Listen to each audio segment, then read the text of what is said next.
Mari kita bahas persiapan US yang ketiga. Nah, kalau dilihat ini akan ada diagram yang kita gunakan untuk menjawab soal nomor 1 sampai 4. Nah, ini adalah tabel periodik unsur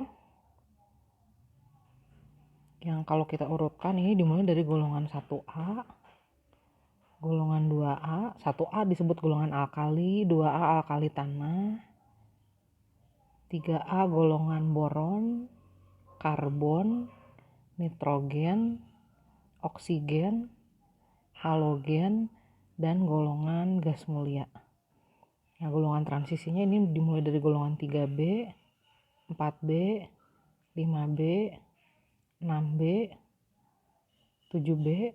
Kemudian ini ada 3 kolom golongan 8B. 8B-nya tapi jumlah elektron valensinya di kolom ini yang pertama 8 jumlahnya. Ini 9 dan ini 10 jumlah elektron valensinya. Kemudian golongan 1B jumlah elektron valensinya 11 dan golongan 2B. Nah, kalau periode sih gampangnya ini periode 1, 2, 3, 4, 5, 6, 7. Nah, di bagian bawah itu ada tabel untuk unsur-unsur golongan lantanida dan aktinida.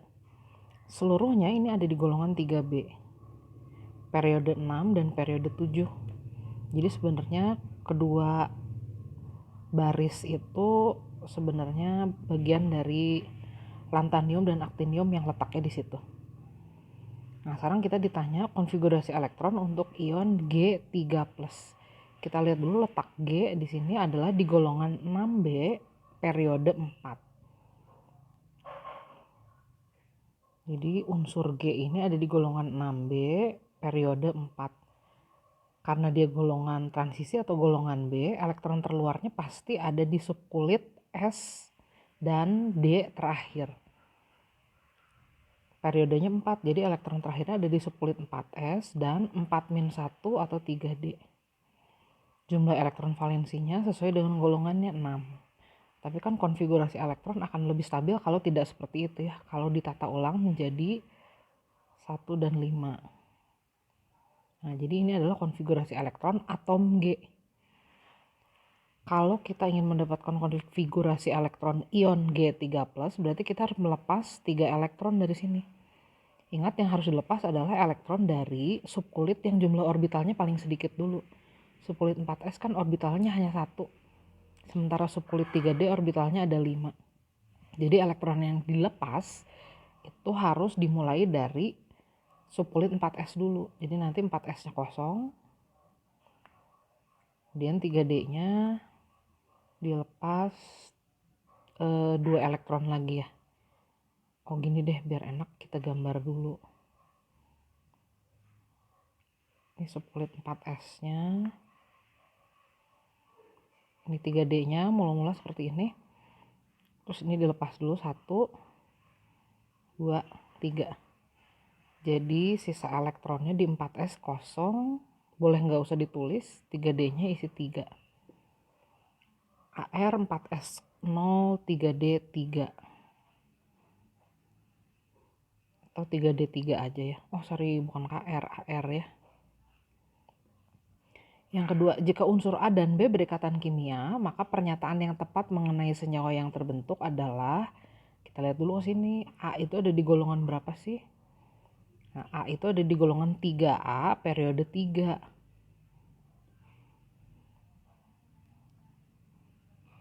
A ada di golongan 3A periode 3.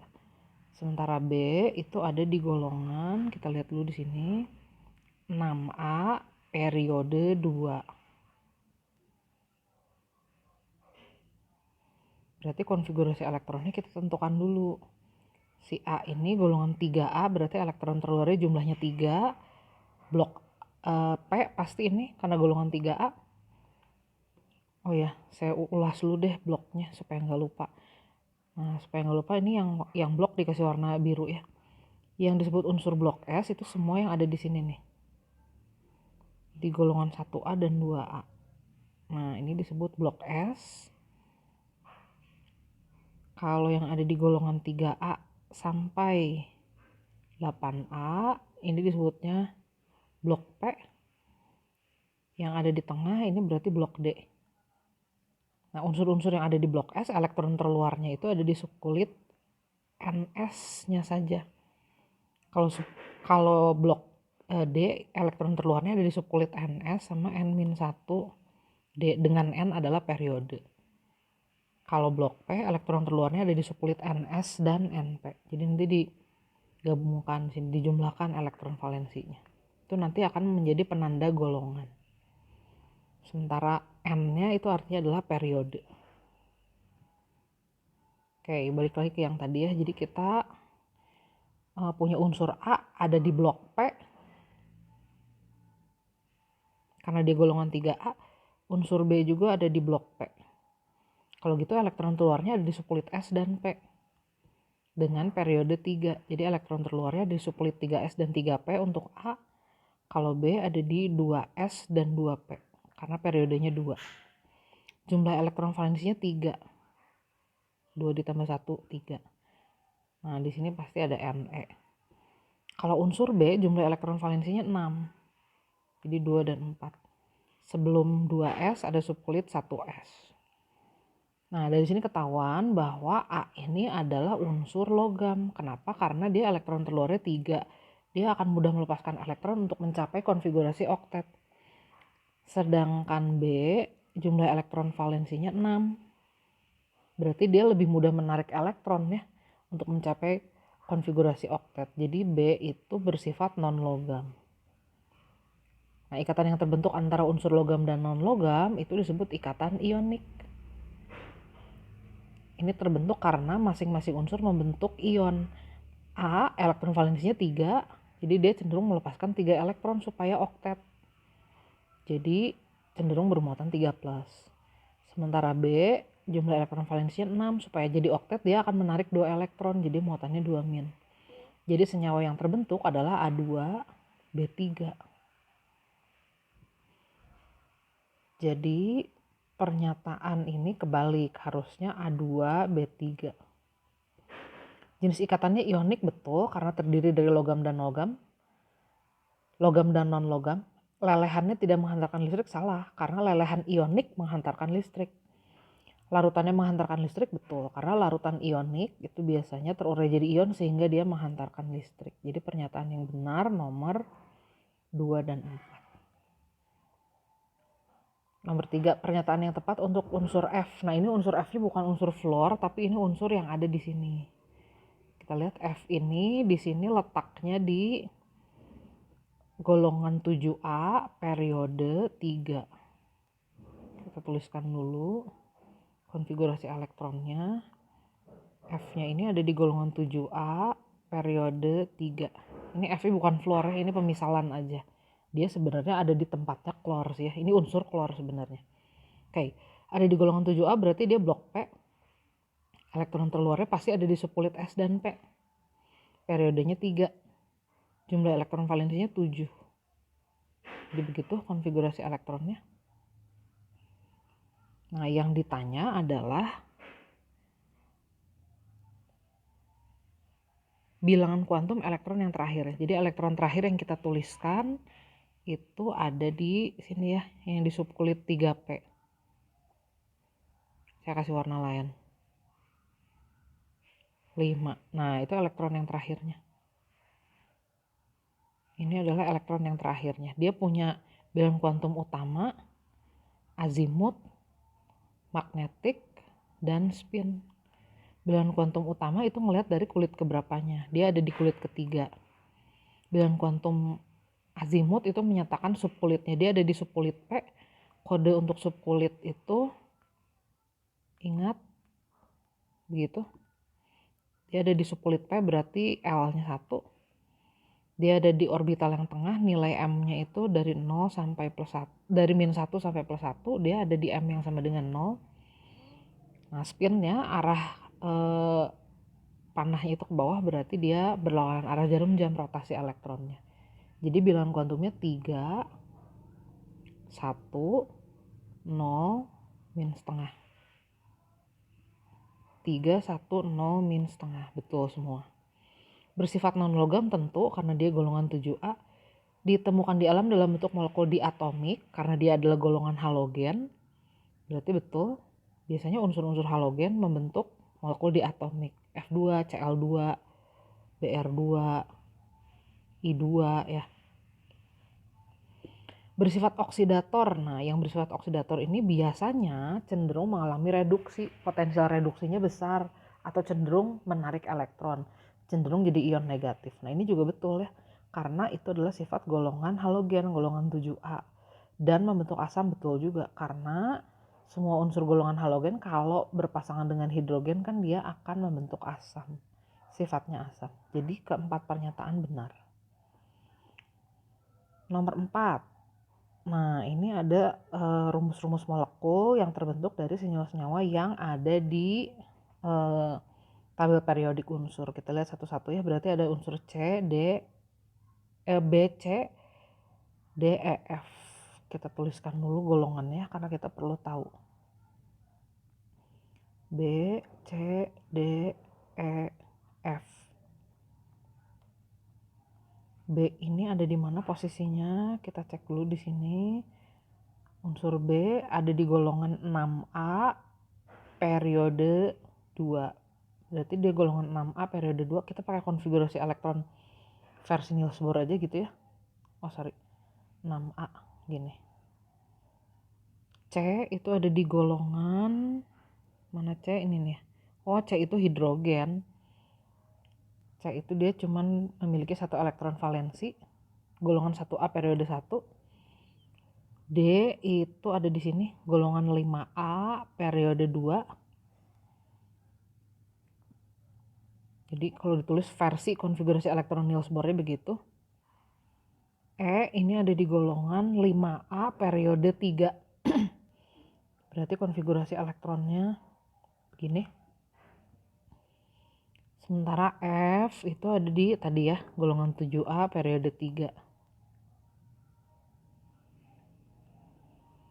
Oke, sekarang kita cek satu-satu senyawanya. Senyawanya itu adalah yang pertama DC3. Kita gambar dulu. DC3D elektron valensinya 5. C di situ elektron valensinya 1. Sorry ini kebanyakan ya. Nah, begini. Tipe geometri molekulnya AX3E. 1 atom pusat, 3 atom terikat, C-nya 3 ya. Dan ada sisa 1 PeB. Jadi tipenya AX3E. Nah, bentuk ini asalnya kan dari AX4 ya. Jadi bentuknya awalnya adalah tetrahedral seperti ini. Nah, sekarang satu daerah nggak dipakai berikatan, pasangan elektronnya bebas di situ. Jadi bentuknya begini aja. Nah, ini bentuk piramida trigonal. Atau piramida ala segitiga. Kemudian senyawa berikutnya adalah EF5. Kita gambar dulu. E elektron valensinya 5. F elektron valensinya 7. Kalau 7 berarti yang belum berpasangannya pasti 1 ya. Yang 6-nya berpasangan. EF5 atau EF3 ya? Oh, EF5. Berarti semua elektron valensi dari E dipakai berikatan. E-nya jadi lebih dari oktet. Tipe geometri molekulnya AX5, nggak ada E-nya lagi. Nah, ini bentuknya adalah gabungan bentuk linear dan bentuk segitiga datar. Atau kita sebut bentuk ini adalah bentuk bipiramida trigonal.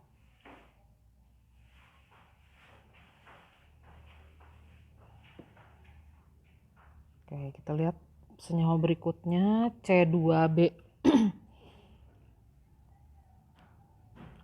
Atom pusatnya C. Atom terikatnya C. C-nya ada 2. Atom pusatnya B. Elektron valensinya 6.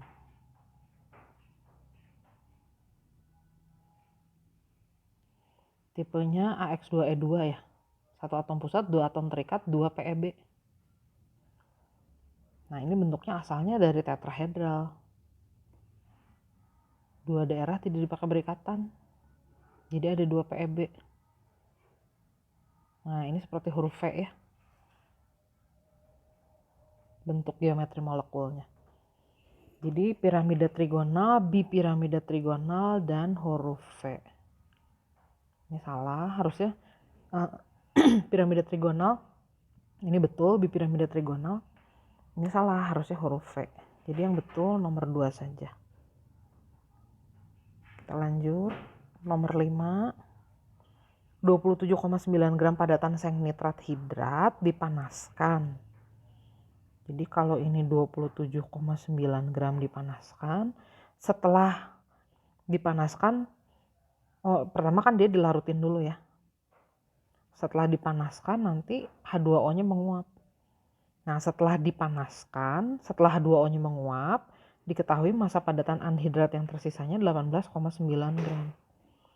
Berarti sesuai hukum Lavoisier, hukum kekekalan massa H2O yang teruapkannya adalah 27,9 gram dikurangi 18,9 gram. 9 gram H2O-nya. Nah, kita ditanya nilai X-nya berapa. Kita pakai perbandingan mol aja.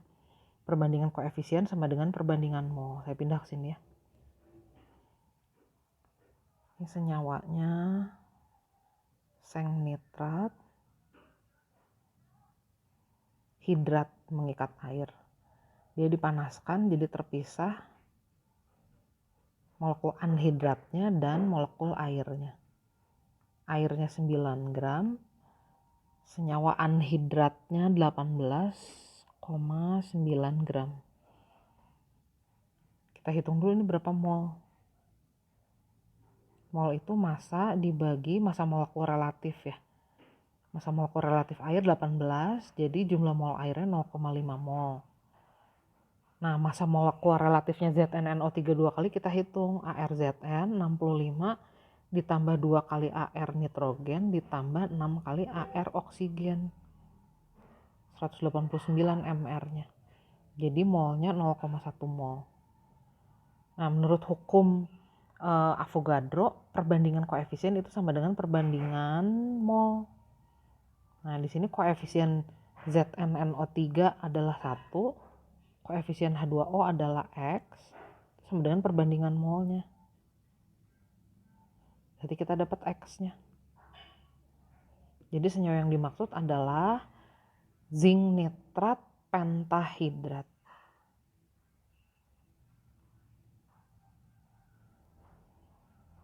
Berikutnya nomor 6, diketahui ada 2 senyawa yang mengandung sulfur. Ini kelihatannya udah pasti akan membuktikan hukum Dalton atau hukum perbandingan berganda karena ada 2 senyawa di sini.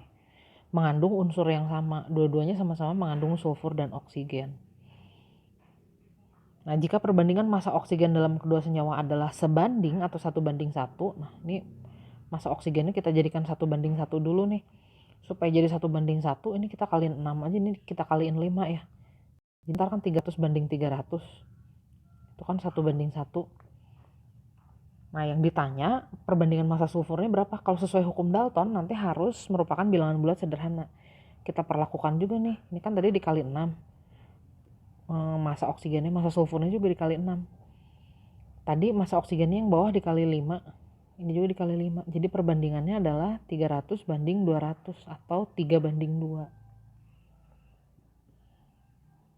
Nah, bilangan bulat sederhana kan ya. Jadi senyawa ini memenuhi hukum Dalton. Nomor 7. Diketahui ada sifat senyawa, ini senyawa 1, padatan, lelehan, dan larutannya menghantarkan listrik, titik didihnya tinggi.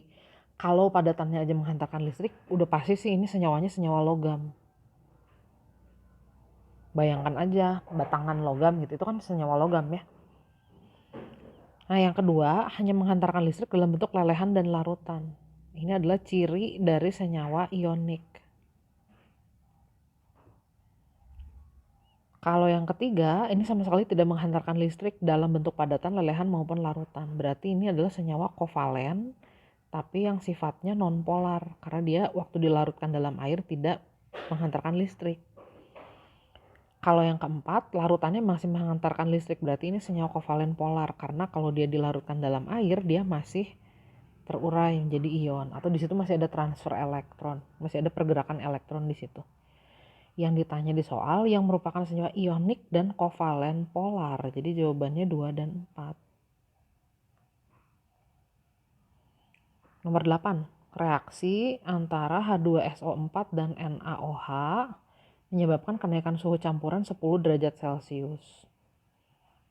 Jika larutan dianggap memiliki massa jenis dan kalor jenis yang sama dengan air, maka perubahan entalpi reaksinya adalah berapa? Nah, ini sebenarnya adalah cara kalorimetri atau penghitungan kalor berdasarkan eksperimen. Ini nomor berapa sih? Nomor 8. Nah, dasarnya adalah asas Black, Q yang dilepas sama dengan Q yang diterima. Proses ini adalah proses penetralan atau reaksi netralisasi. Reaksi ini ternyata menghasilkan kalor. Kalornya diserap oleh campuran itu sendiri. Nah, si campurannya itu dianggap sama dengan air, kalor jenis dan massa jenisnya. Nah, ini kalau kita hitung dulu, kita perlu ngitung mol airnya sih. Soalnya definisi delta H netralisasi adalah kalor untuk membentuk tiap mol air dari reaksi antara asam dan basa. Kita hitung dulu. Tujuannya ini ngitung mol air. Basanya 10 milimol, asamnya 10 milimol. Saya cek dulu, takut salah. Oh ya benar. Cuma kebalik aja urutannya. Di soal asam dulu. Yang habis basanya. Nah, kita sebenarnya cuma perlu ngitung jumlah mol air yang terbentuknya. Airnya 10 milimol. Nah, sekarang kita masuk ke asas Black-nya. Kalor yang dilepas itu sama dengan kalor yang diterima. Dengan tanda yang berlawanan. Karena yang satu melepas kalor, yang satu menerima. Exo dan endo gitu ya. Nah, yang melepas kalor itu adalah proses netralisasi. Yang menerima kalor adalah campuran itu yang kita anggap sama dengan air. Kalor netralisasi itu sama dengan kalor netralisasi per 1 mol dikali jumlah mol air yang terbentuk dari reaksi netralisasi itu. Kalau kalor air sebanding dengan massa, kalor jenis dan kenaikan suhu seperti biasa. Nah, kita ditanya berapa kalor netralisasinya. Jadi kita turunkan dulu rumusnya. Ini. Nah, massa di sini adalah massa campuran. Massa campuran asam dan basanya. Asam dan basa yang dicampurkan itu tadi 100 ml dengan 100 ml. Totalnya 200 ml. Kalau massa jenis air 1 gram per mililiter berarti totalnya 200 gram. Kalau dikonversi jadi kilogram berarti 0,2 kilogram. Kalor jenis airnya 4,2 ada di soal. Kenaikan suhunya 10 derajat Celcius. Mol air yang terbentuknya tadi udah kita hitung 10 milimol. Oke. Ini kita jadiin mol ya. 10 milimol berarti jadi 0,01 mol. Jadi nanti satuannya langsung kilojoule per mol.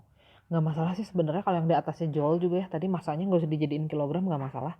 Berarti molnya juga jangan dirubah jadi mol. Nah, kalau ini kan udah dalam kilojoule per mol.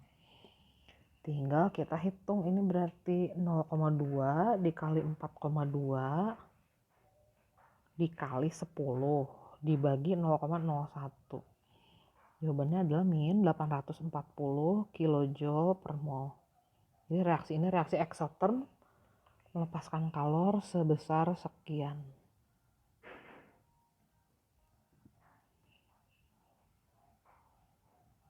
Nomor 9, perhatikan ada reaksi ini. Nah, ini reaksi yang ada di atas kalau diterjemahkan bisa jadi seperti ini. Di sini ada ikatan H dan H, di kanan sudah teratomisasi, jadi udah nggak ada ikatan lagi. Kalau kita hitung berapa delta H-nya, itu berarti energi ikatan rata-rata HH dikurangi di kanan sudah tidak ada ikatan. Atau berarti 436 ini adalah energi ikatan rata-rata ikatan H dan H. Kalau persamaan yang kedua kita terjemahkan dalam bentuk struktur Lewisnya jadi begitu. Nah, di sini ada ikatan O dan O yang terputus. Jadi delta H reaksi ini adalah energi ikatan pemutusan OO dikurangi energi yang ada di kanan udah nggak ada lagi ikatan, dikurangi 0. Jadi delta H-nya itu adalah energi ikatan rata-rata O rangkap 2 dengan O. Nah, kita dapat dua informasi ini. Energi ikatan rata-rata H dan H, terus O dan O. Nah, sekarang kita ditanya berapa energi ikatan rata-rata OH dalam reaksi yang ada di situ. Reaksi ini kalau kita terjemahkan, berarti gini ya. Di sebelah kiri ada dua ikatan OH, di sebelah kanan ada ikatan H dengan H, dan setengah kali ikatan O dengan O. Delta H reaksi ini berarti energi seluruh ikatan yang putus, atau yang ada di sebelah kiri ada dua ikatan OH, dikurangi energi yang terbentuk. Yang terbentuk itu ada ikatan H dengan H, dan setengah kali ikatan O dengan O. Tinggal kita masukkan delta H reaksi ini 242, DHH-nya tadi udah kita hitung 436, DOO-nya 500.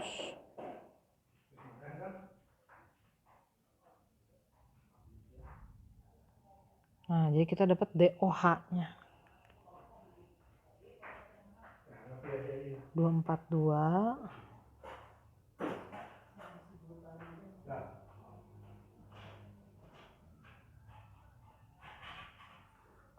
berarti tinggal kita hitungnya 242, ini min 436 jadi plus 436, min 250 jadi plus 250, kita bagi 2, jadi DOH-nya 464. Bentar ya, takut salah.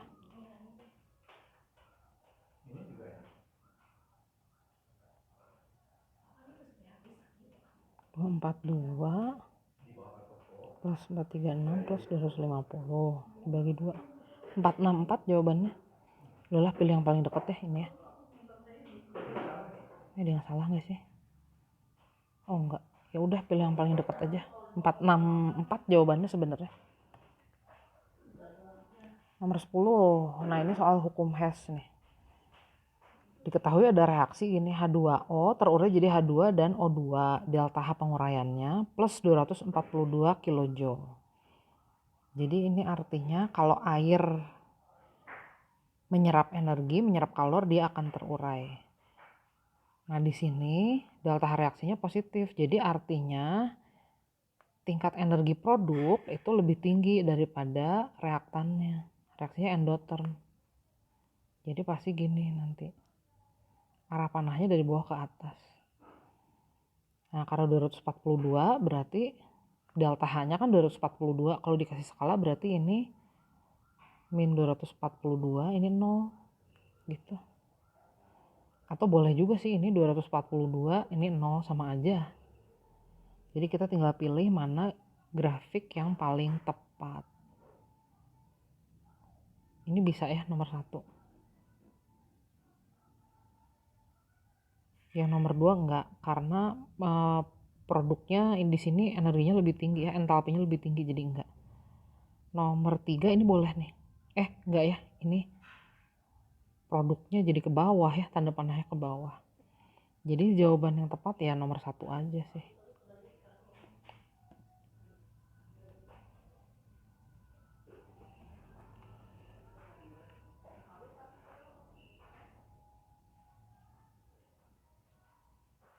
Nomor 1 tepat. Bentar, kalau nggak ada pilihan jawabannya mungkin ada pilihan yang lain ya. Kalau reaksinya kita balik, jadi delta H-nya negatif, bisa sih. Tapi nggak gini ya, energinya H2 sama O2 itu lebih tinggi, jadi yang nomor 2 enggak. Ini boleh ya, cuman tanda panahnya harus ke atas gitu. Tapi selisihnya di sini tetap 242 ya. Ya oke lah, masih bisa sih yang ini. Ini berarti reaksinya dibalik, jadi gini. Nggak salah sih, ini delta H-nya jadi minus kan. Oke, jadi masih bisa lah 1 sama 3. Nomor 11. Suatu reaksi kimia berlangsung menurut persamaan itu reaktannya A2 dan B2. Oh, ini kita harus bikin tabelnya sendiri nih. Saya pindah sini deh. Ini nomor 11.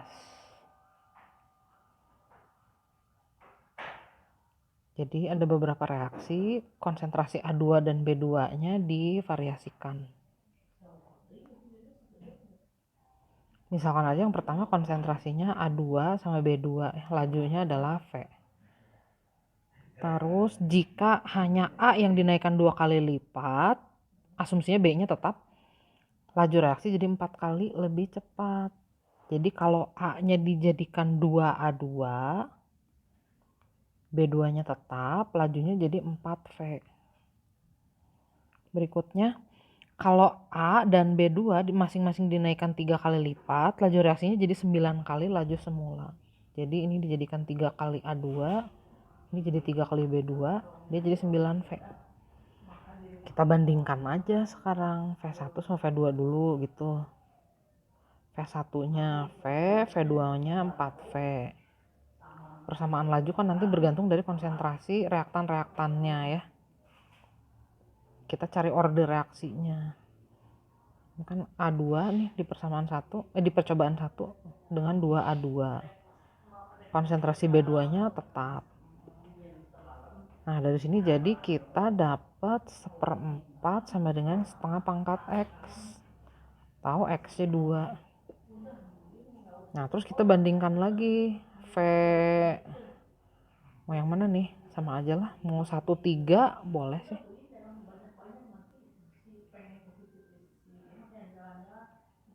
V1 sama V3, V dan 9V.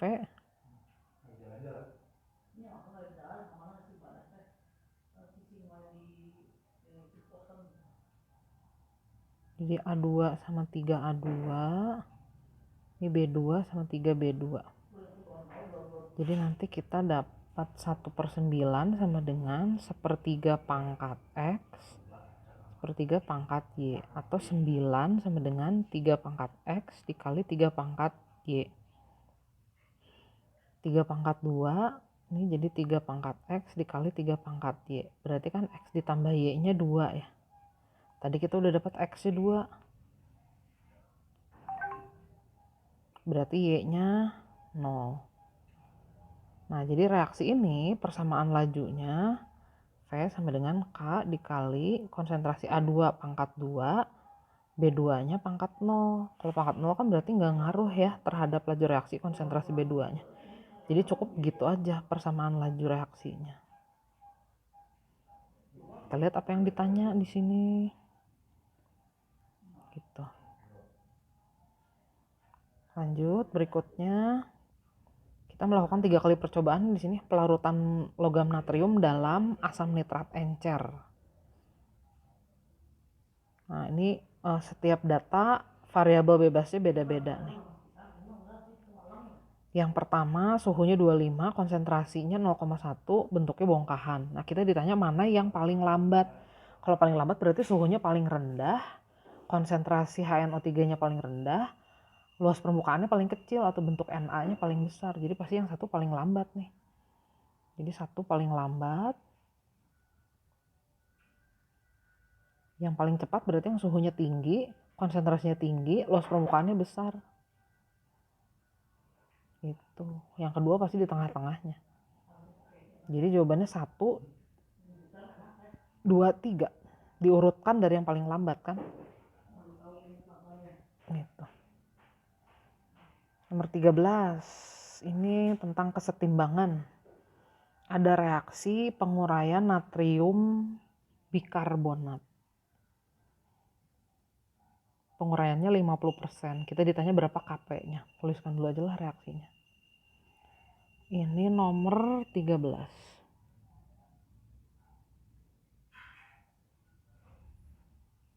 Wujudnya solid. Natrium bikarbonat ini terurai menjadi natrium karbonat, air, dan CO2. Wujudnya solid airnya dalam bentuk uap, CO2-nya gas. Nah, dia hanya terurai 50%. Jadi kalau mula-mula jumlahnya adalah X molar, dia berkurang sejumlah setengah X. Nah, zat-zat yang terbentuknya berarti bertambah 0,5 X molar.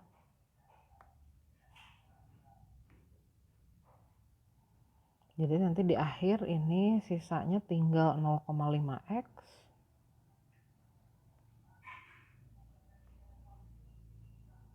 Nah, kita ditanya nilai Kp-nya. Kp itu hanya berlaku untuk yang gas aja, jadi hanya tetapan kesetimbangan untuk wujud gas. Di sini yang gas kan hanya uap air dan karbon dioksida. Jadi hanya tekanan parsial H2O dipangkatkan 1 karena koefisiennya 1 dikali tekanan parsialnya CO2. Nah, tekanan parsial H2O berarti kan fraksi mol H2O fraksi mol H2O dikali tekanan total. Nah, di sini gas yang ada di sistem cuma 2 nih. Jumlah mol atau molarnya H2O-nya 0,5 X, jumlah total molnya 0,5 X tambah 0,5 X. Berarti 1,0 X ya, dikali P total. Tekanan parsial CO2 juga pasti sama ya. Nah, tinggal kita hitung, berarti setengah. Ini X-nya dicoret ya, jadi setengah P dikali setengah P. 1/4 P kuadrat. P-nya adalah tekanan total.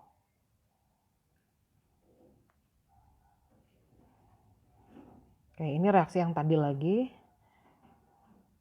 Kita tapi bahas tentang asas lesat telir di sini. Untuk mencegah penguraian natrium bikarbonat atau kita nggak mau terlalu banyak reaksinya berjalan ke kanan, jadi kita akan menggeser kesetimbangan ke kiri. Hal-hal yang dapat dilakukan adalah yang pertama menaikkan tekanan. Kalau kita naikkan tekanan, kesetimbangan itu akan bergeser ke jumlah koefisien kecil. Tapi koefisien yang diperhitungkan hanya yang wujudnya aqueous dan gas. Nah, ini jumlah koefisien di sebelah kiri 0 kan? Ini nggak dihitung nih solid. Jumlah koefisien di sebelah kanan 1 tambah 1 ya, 2. Nah, jadi kalau tekanan dinaikkan, dia justru akan bergeser ke sebelah kiri. Jadi betul, dia akan mencegah penguraiannya. Kalau volume diperkecil, kesetimbangan nanti akan bergeser menurut asas lesat telir ke jumlah koefisien yang kecil juga. Jadi dia akan bergeser ke kiri juga, betul. Memperkecil tekanan sama menaikkan tekanan kan, memperkecil volume sama menaikkan tekanan kan sama aja. Nah, kalau kita tambahkan uap air, berarti kita menambahkan produk, berarti kesetimbangan akan bergeser ke arah reaktan atau ke arah kiri. Jadi betul.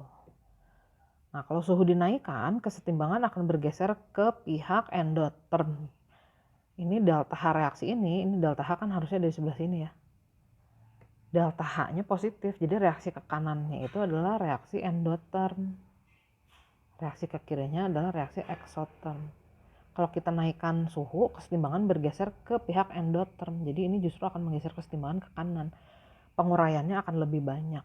Jadi jawabannya tepat nomor 1, 2, dan 3 saja. Oke, ini titrasi nih. Untuk menentukan kadar asam sulfat. Percobaannya dilakukan 3 kali. Saya pindahin ke sini ya, biar nggak pusing lihatnya. Volume H2SO4 sebagai analitnya sama, 25 ml. Volume titrannya itu diperoleh melalui 3 kali percobaan, gini.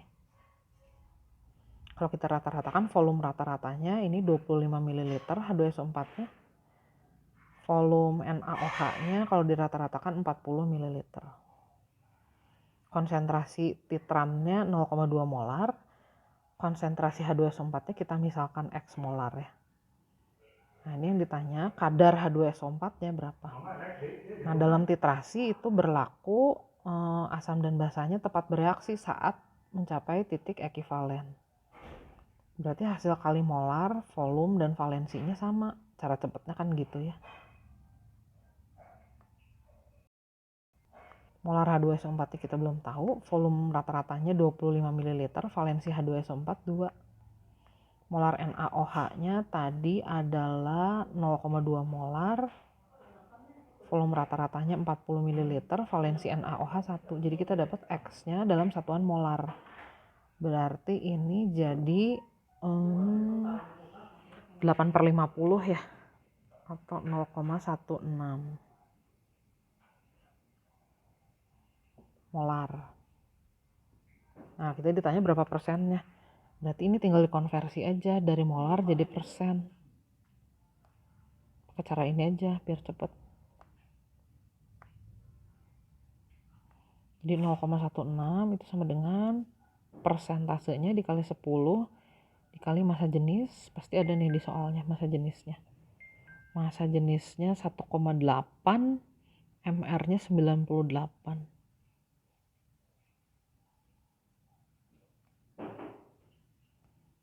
Jadi kita dapat kadarnya adalah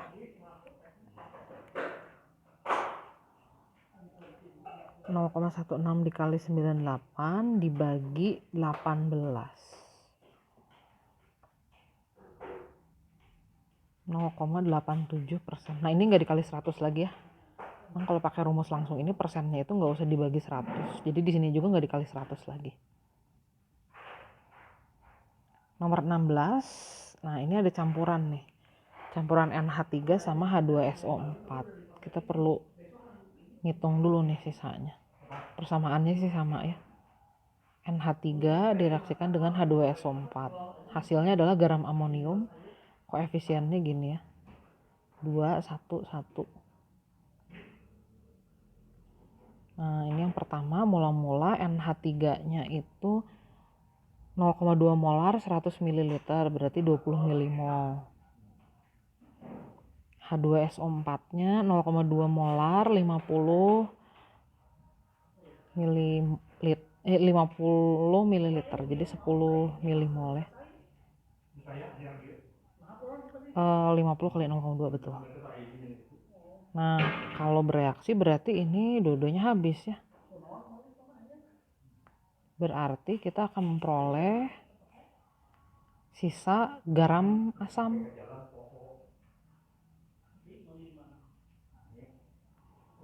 Nah, kalau yang kedua kita hitung dulu NH3-nya 50 ml 0,2 molar 10 milimol. H2SO4-nya 20 ml 0,2 molar. Bener kan ya, 20 dikali 0,2. 4 dong jawabannya.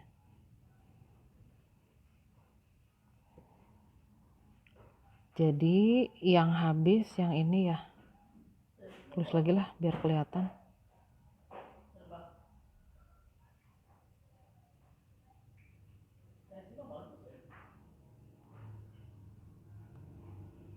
Ini ya.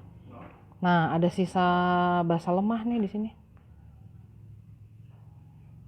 Berarti kita punya basa lemah, ada garam juga. Ini akan membentuk larutan penyangga basa. pH-nya pasti di atas 7.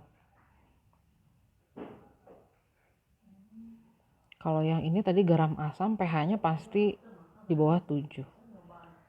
Nah, sekarang kita lihat campuran yang ketiga.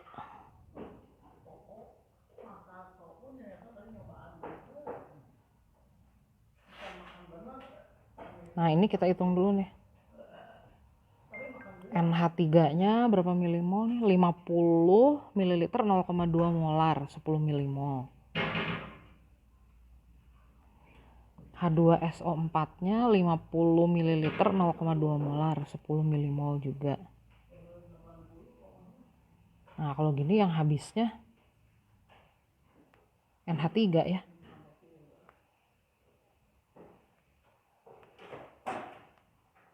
Yang sisanya asam kuat. Nah, kalau sisa asam kuat berarti pasti ini pH-nya di bawah 7. Dan ini pasti lebih rendah daripada garam asam. Jadi kalau diuraikan, nanti yang ketiga pH-nya paling rendah. Baru yang ke-1 garam asam ya. Baru yang ke-2 buffer basa. Urutannya jadi 3, 1, 2.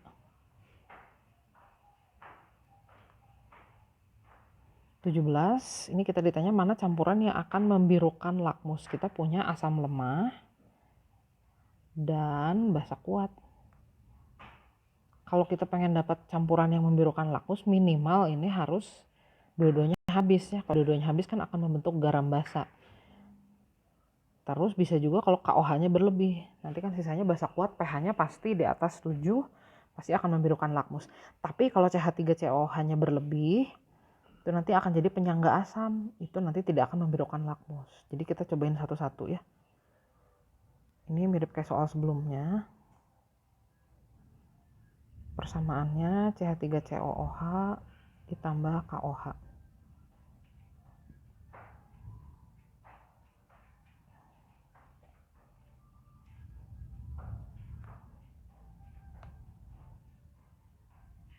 Saya jadiin satu aja deh. CH3COOH-nya yang pertama 50 ml 0,5 molar. Berarti jumlah molnya 50 kali 0,5. 25 milimol. KOH-nya sama. Kalau yang kedua 100 sama 50 ml. Berarti 50 milimol sama 25 milimol. Terus yang ketiga dua-duanya 150 ml dan sama 0,5 molar. Berarti jadi masing-masing 75 milimol.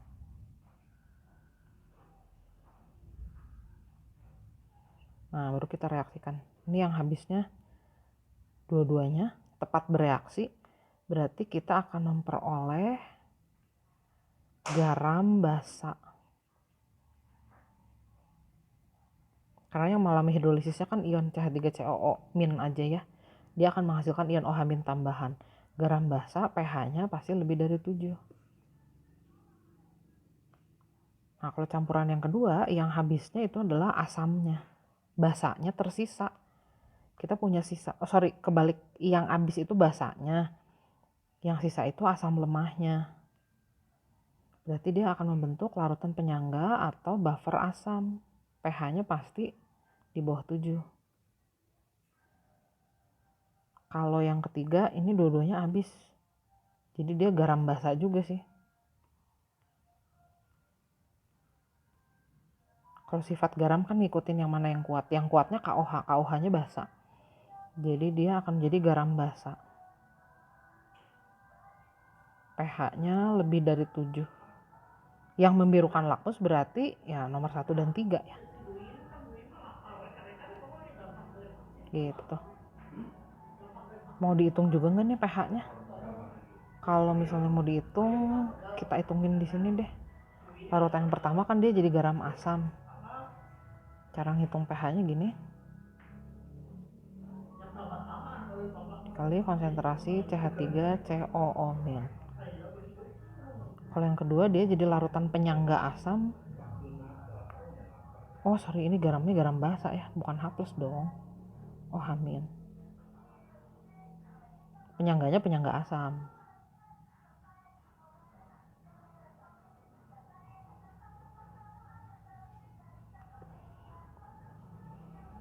Nanti yang ketiga sama juga nih sama yang ke-1 rumusnya.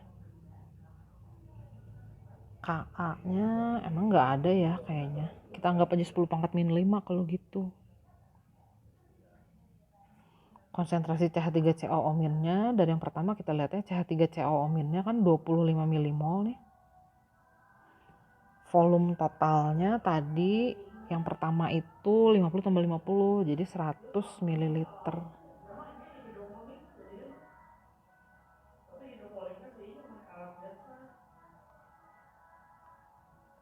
Nah, jadi pOH-nya 5 dikali 10 pangkat min 3,5 ya kalau diakarin. Jadi pH-nya adalah 10,5 ditambah log 5. Log 5 0,7. Kalau yang kedua, Ka-nya kita anggap sama 10 pangkat min 5. Mol CH3COOH yang tersisanya di sini 25 milimol. CH3COO minnya juga sama 25 milimol. Jadi pH-nya 5. Kalau campuran yang ketiga, itu kan dia garam basa juga ya. Jadi hitungnya sama. Nah, konsentrasi CH3COO minnya aja yang beda. 75 milimol, volumenya tadi 150 tambah 150. Jadi 300 ml.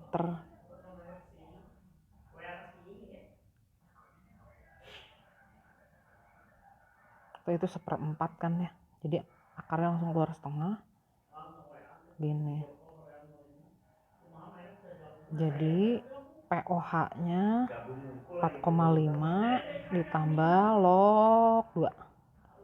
pH-nya jadi 9,5 min log 2. Log 2 kan 0,3 ya. Jadi 9,2. Tuh kelihatan ya. pH-nya yang paling tinggi nomor 1, udah gitu nomor 2, nomor 3 baru nomor 2.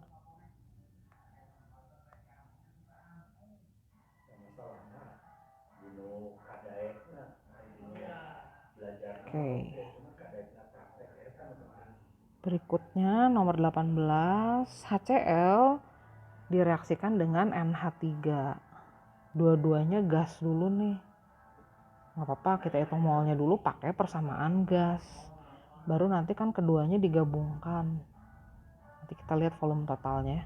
HCl-nya 76 cmHg. Itu kan 1 atm sebenarnya. Setara dengan 1 atm.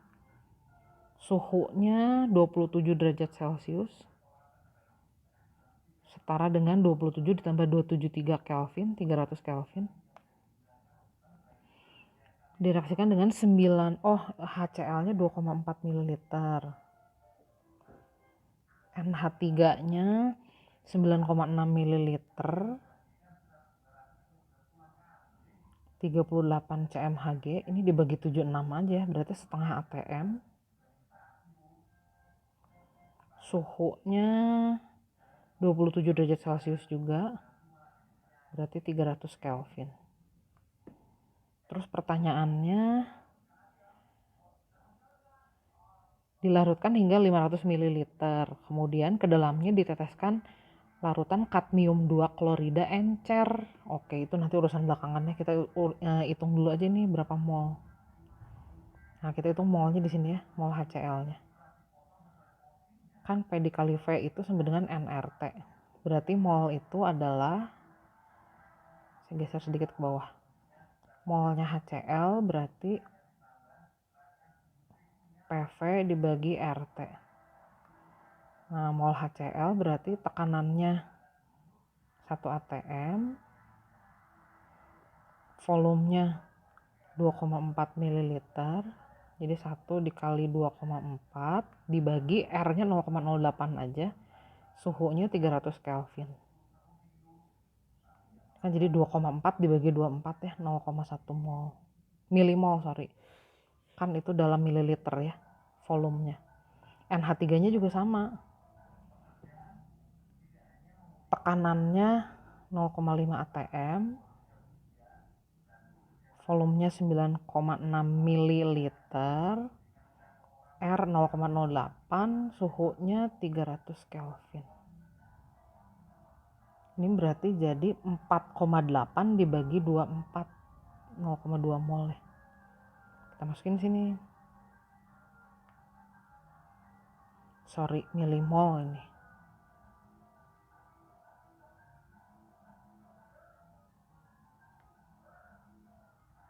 Nah, kan kelihatan asamnya habis nih. Kalau gitu kita jadi punya sistem penyangga. Ada NH3 dan ada NH4+ di situ. Itu komponen penyangganya. Kita Kita hitung dulu, ini akan membentuk larutan penyangga basa, berarti akan menghasilkan ion OH-. Jumlahnya berapa? Kita hitung dengan cara ini. Kb-nya 10 pangkat min 5 ada di soal. Mol NH3 yang tersisanya 0,1 milimol, NH4 plusnya juga sama. Berarti kita mendapatkan ion OH- 10 pangkat min 5 molar dari sistem penyangga basa ini. Nah, terus ke dalamnya diteteskan CdCl2. CdCl2 ini kan dia adalah suatu garam, dia terionisasi jadi ion ini. Nah, Ksp dari CaOH 2 kali, nah ini ternyata si Cd-nya ini kalau dia bergabung sama OH yang tadi dihasilkan, itu akan membentuk CdOH 2 kali. Nah, CdOH 2 kali ini basa lemah, dia sukar larut. Penguraiannya kesetimbangan. Tidak terurai seluruhnya. Kalau ini kelarutannya sejumlah S, ini juga S, ini juga 2S, biasanya gitu kan ya. Nah, cuman sekarang kita ditanya berapa konsentrasinya. Kita dikasih tahu Ksp-nya. Jadi kita hitung dulu cara menghitung Ksp dari reaksi kesetimbangan ini. Ini nih, konsentrasi Cd2 plus dikali konsentrasi OH- kuadrat. Ksp-nya 6 kali 10 pangkat min 15. Konsentrasi Cd2 plusnya ditanya, sebenarnya kita ditanya berapa konsentrasi CdCl2-nya sih. OH-nya itu tadi kita dapat dari buffer 10 pangkat min 5 molar. Jadi konsentrasi Cd2 plus yang dibutuhkan supaya larutan ini tepat jenuh atau sesaat sebelum mengendapnya adalah 6 dikali 10 pangkat min 5 molar. Nah, tadi kan Cd itu asalnya dari sini. Jadi kalau ini 6 kali 10 pangkat min 5 molar, berarti si CdCl2-nya juga sama.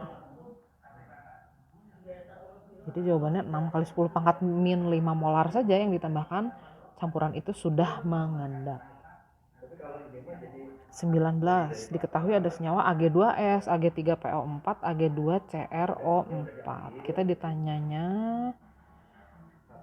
campuran yang akan mengendap. Ada AgBr juga, ada Ag2SO4.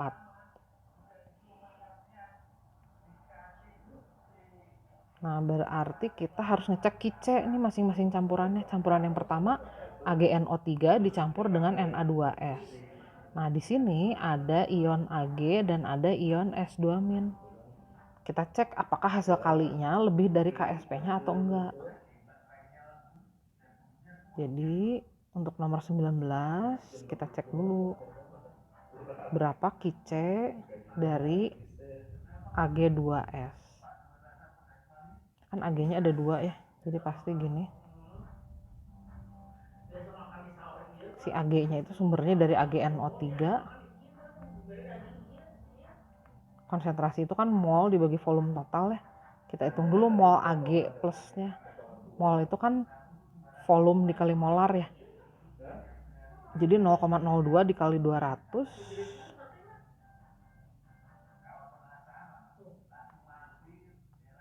dibagi volume totalnya.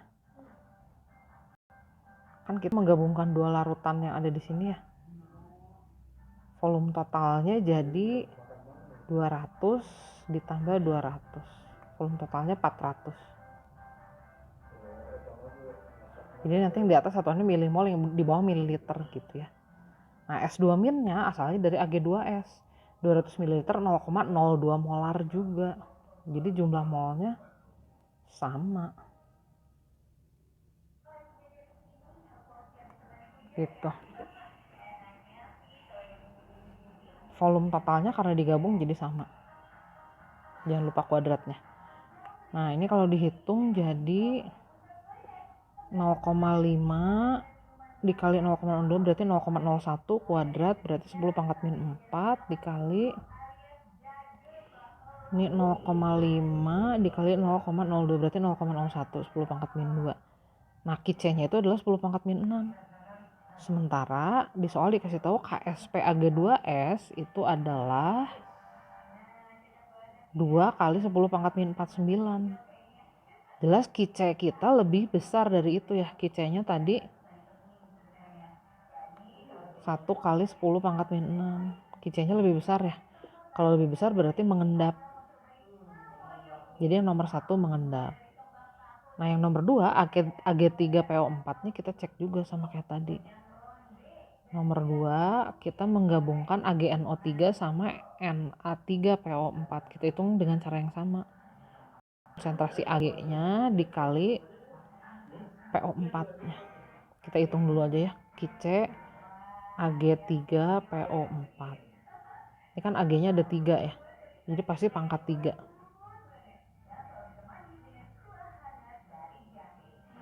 Nah, Ag plusnya sumbernya dari AgNO3, PO4 minnya dari Na3PO4. Volume totalnya 200 tambah 200, 400. Mol Ag-nya berarti 200 dikali 0,02. 4 milimol ya. Ya udah, atau tulis aja 200 kali 0,02. PO4-nya juga sama deh perasaan. Ya, sama. Ini jangan lupa pangkat 3-nya. Ini 0,5 dikali 0,02, 0,01 pangkat 3, 10 pangkat min 6 kali 10 pangkat min 2, 10 pangkat min 8 Q-nya. Kita cek lebih besar nggak dari KSP-nya. Cek lagi ke bawah sini. Tadi kita dapat Q-nya 10 pangkat min 8. Berarti mengendap juga nih Ag3PO4. Yang ketiga kita cek, berarti ini yang pertama mengendap, kedua mengendap. Kita tinggal cek yang ketiga ya, AgNO3 sama Na2CrO4. Kita akan cek Q-C dari Ag2CrO4. Kita bandingkan dengan KSP-nya.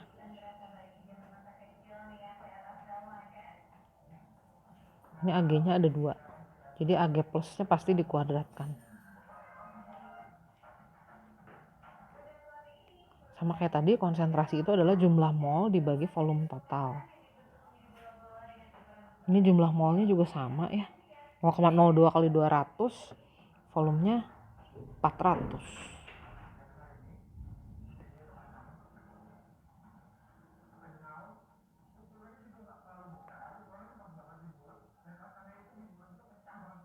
Jangan lupa kuadratnya.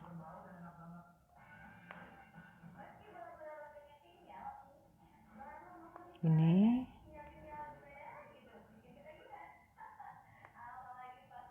(10 min 6). Kita bandingkan lebih besar nggak daripada KSP-nya.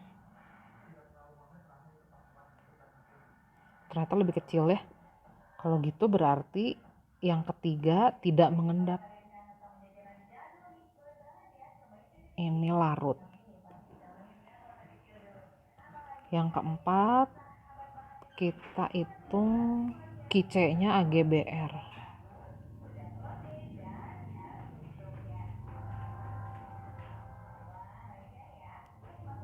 Q-C AgBr. Ini Ag-nya cuma 1, jadi pangkatnya 1. Ag plusnya sumbernya dari AgNO3, Br minnya dari NaBr. Ini sama deh, volumenya 400 totalnya. Udah gitu zat terlarutnya sama, 200 ml 0,02 molar.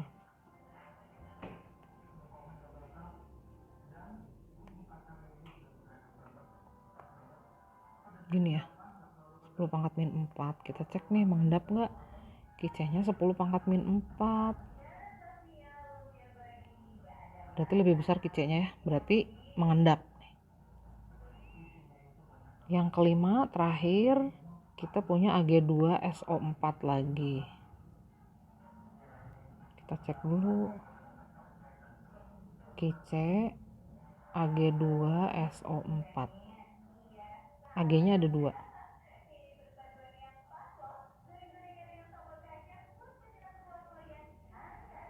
Konsentrasinya mau dibagi volume totalnya sama 400. Konsentrasinya 0,02 molar 200 ml. Volumenya cuma ini pangkat 2 nih karena Ag-nya ada 2.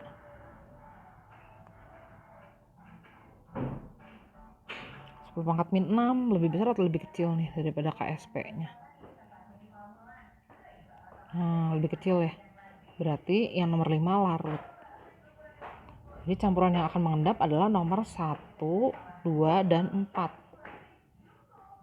Yang ada di pilihan jawaban itu. Oke, ini koloid nomor 20. Jenis koloid sol katanya padat dalam cair. Ini betul nih. Kalau busa padat itu kebalik, harusnya gas dalam padat. Nah, kalau emulsi harusnya cair dalam cair. Kalau buih itu harusnya gas dalam cair. Sol padat berarti padat dalam padat. Jadi jawabannya nomor 20A. Sampai 20 dulu ya.